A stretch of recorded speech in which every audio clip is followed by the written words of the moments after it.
The National World War II Memorial is located between familiar sites, the Washington Monument and the Lincoln Memorial, a fitting place to honor those who also saved the nation.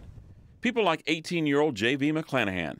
Time has faded his picture from 1944, but not the resolve in the man who traveled from his home in Luling to be here. It's impressive, all of it. Welcome you to the nation's capital. U.S. Senator John Cornyn greeted the 25 Central Texas veterans who made the trip to this massive war memorial. It's flanked by two archways, one representing the Pacific and the other for the Atlantic War Theater. It just reawakens it.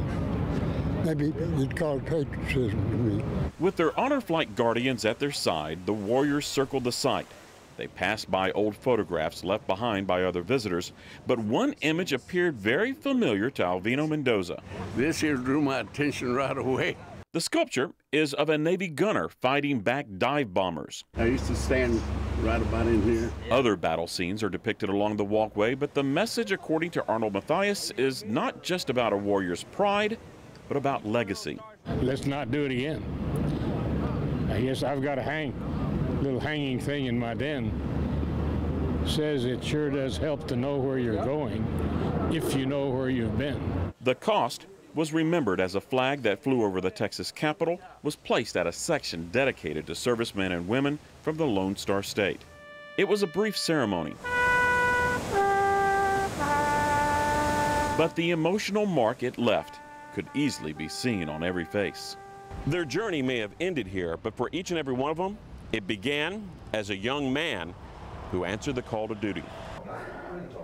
Eddie V. Sorensen, Staff Sergeant. Serial number is 2071.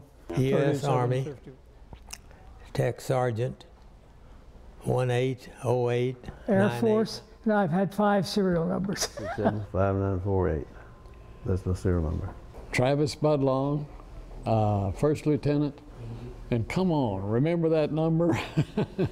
They came from different towns, different backgrounds, but had a common resolve. I went across France all the way with Pat in the Third Army. Hitler's going to take over, and we couldn't have that. I felt like it was a call to my country. Do what I had to do. Just that simple. Just that simple. Thank you, sir. Their courage was recognized at each memorial the veterans visited. Thank you for your service. Thank you for taking the time to come shake our hand. Thank you so much. It was an emotional journey for each one, and for former bomber pilot Bill Donahue, there was a personal side trip during a stop at Arlington National Cemetery. I never saw the gravestone, and I'd like to see it. The visit to his wife's gravesite was arranged while the group gathered to see the changing of the guard at the Tomb of the Unknown. This picture was taken by his grandson at the gravesite. When you touched the stone, did you feel anything? Absolutely. What did you feel? Reminiscence.